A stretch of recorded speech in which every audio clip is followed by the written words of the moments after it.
This video is going to be the first video in a series on organic chemistry. And to begin, we're going to talk about predicting reactivity in organic reactions by knowing the relative energies of the frontier orbitals. This is an important subject to start with when you're learning organic chemistry because it gives you a logic to arrow pushing.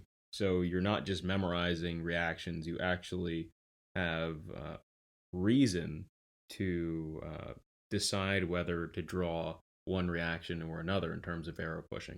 In other words, once you're familiar with general chemistry, this is a good subject to move on to, even before starting the study of organic reactions.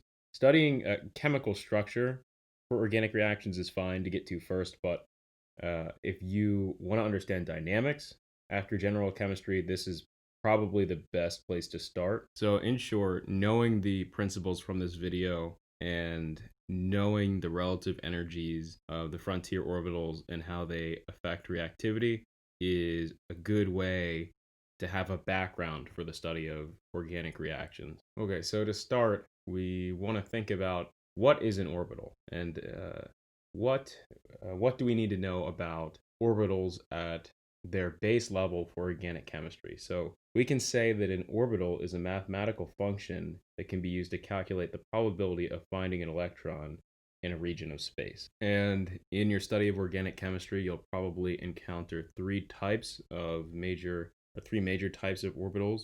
And we have atomic orbitals that you might be familiar with from general chemistry, such as S, P, D, and F, probably more of S, P, and D from general chemistry. And with an atomic orbital, you can find the electron density around an atom's nucleus.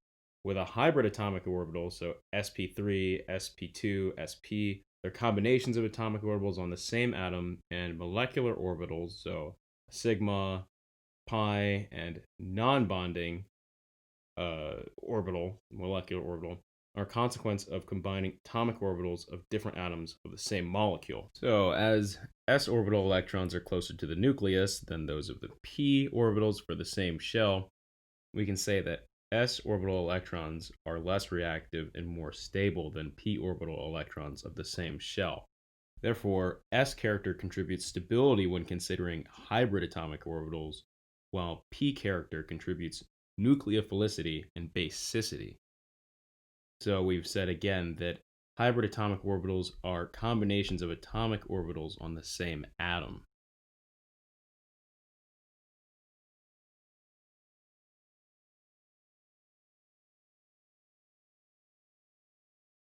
Now we're going to talk a little bit more in detail about how exactly p character contributes to nucleophilicity and basicity. So if we look at the figure on the top of the page and we go to the column to the right, we're looking at p character. So as we said, the hybrid atomic orbitals are made of combinations of atomic orbitals. So starting with the top, we have sp3 hybridization, which is going to be 3/4 p character. So we have 3 p orbitals and 1 s orbital. And then for sp2, we have 2 p orbitals and 1 s orbital. And then for sp, we have 1 s orbital and 1 p orbital, contributing to hybridization. And we can see here that with increasing p character, we have increasing reactivity. And we can see that the pKa goes up along with this trend. So with a lower pKa, we have a stronger acid. So here we're looking at basicity increasing with increasing pKa. Okay, now we've said in general that electrons with higher p character are going to be more reactive. Let's consider another class of orbitals. Let's consider the most reactive orbitals, because there's a lot of different kinds of orbitals. Let's talk about the most reactive or frontier orbitals. And for molecules, we have the highest occupied molecular orbital, or the HOMO, and the lowest unoccupied molecular orbital, or the LUMO. And in predicting reactivity of organic reactions, so when you're doing your arrow pushing, it's good to know 6 types of frontier molecular orbitals. So we're going to be talking about the filled, frontier molecular orbitals, so the sigma orbital, pi orbital, and then non-bonding lone pairs. And then we're going to be talking about unfilled molecular orbitals, or the frontier molecular orbitals. So we're going to be looking at empty p orbitals, and then sigma anti-bonding molecular orbitals, and pi anti-bonding molecular orbitals. And in talking about relative energies, we're going to start with the sigma molecular orbital and then go to the pi and lone pairs in terms of the relative energies of filled molecular orbitals, frontier molecular orbitals, and then we're going to look at empty p orbitals and pi antibonding followed by sigma antibonding molecular orbitals in terms of relative energies for the highest. And again, I should say filled and unfilled in terms of being filled with electrons.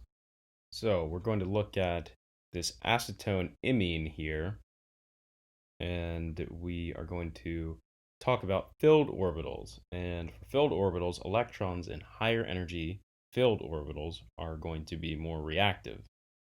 And this is going to go in line with the trend of nucleophilicity with filled orbitals. So the trend here is lone pairs, and then pi bonds, and then sigma bonds. And you can see the different bonding on this acetone imine that I've drawn here.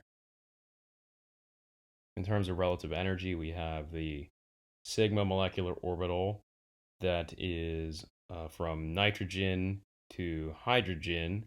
It's dealing with that bond. And then we have the lone pairs on nitrogen, and we have a bond from carbon to nitrogen, and it's a double bond, so it is going to be in the middle of the relative energies, and it is the pi molecular orbital. So the flip side of that is that, so we said that filled orbitals, right? A filled orbital, electrons are going to be more reactive with the higher energy of the filled orbital.